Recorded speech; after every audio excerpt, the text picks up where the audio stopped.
네, 코로나19 신규 확진자가 어제는 8명 확인돼서 엿새째 10명 안팎의 안정세 추세를 보이고 있습니다. 방역당국은 코로나19 장기화에 대비한 탄력적인 운영을 위해서 감염병 전담병원 병상 중에 일부를 감축해서 일반 병상으로 전환하기로 했습니다. 취재기자 연결합니다. 권호진 기자. 네, 사회부입니다. 네, 먼저 오늘 0시 기준 현황부터 정리해 볼까요? 네, 오늘 0시 기준 중앙방역대책본부 집계를 보면 신규 확진자는 8명입니다. 전날보다는 3명이 줄었고 총 확진자 수는 1,702명이 됐습니다. 전국 초중고등학교 등교개학 시기의 중요한 지표가 될 신규 환자 수는 엿새째 20명 이하로 안정적인 양상입니다. 신규 환자 8명 중 해외 유입과 지역 발생이 각각 4명입니다. 해외 유입 4명 중 2명은 검역 과정에서 확인됐습니다. 완치돼 격리 해제된 환자는 134명이 늘어 총 8,411명이 됐습니다.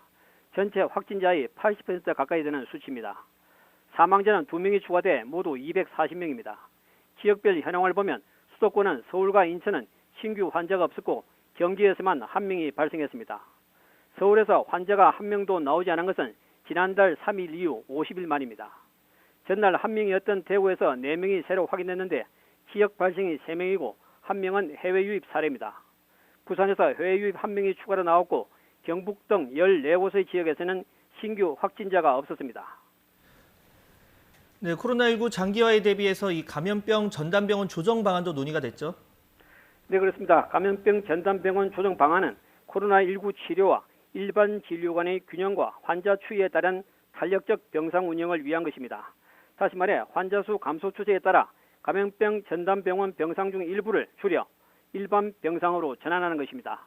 이에 따라 67개 감염병 전담병원의 7,500여 병상 중 가동률이 저조한 것을 중심으로 우선 감축에 들어갑니다.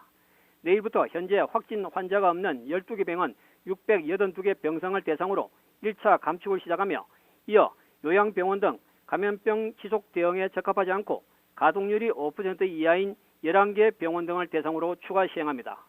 5월 초에는 대구 경북과 수도권을 제외한 12개 시도의 지역별 병상 관리와 재가동 계획을 수립해 3차 감축을 추진하고 대구 경북과 수도권 5개 시도는 확진자 추세 등을 고려해 추가 감축을 검토합니다. 이렇게 4차례의 감축이 이루어지면 1일 확진자가 50명 이하로 유지될 경우 감염병 병상 수가 전국적으로 1,500여 개에서 2,300여 개로 조정될 것으로 예상됩니다.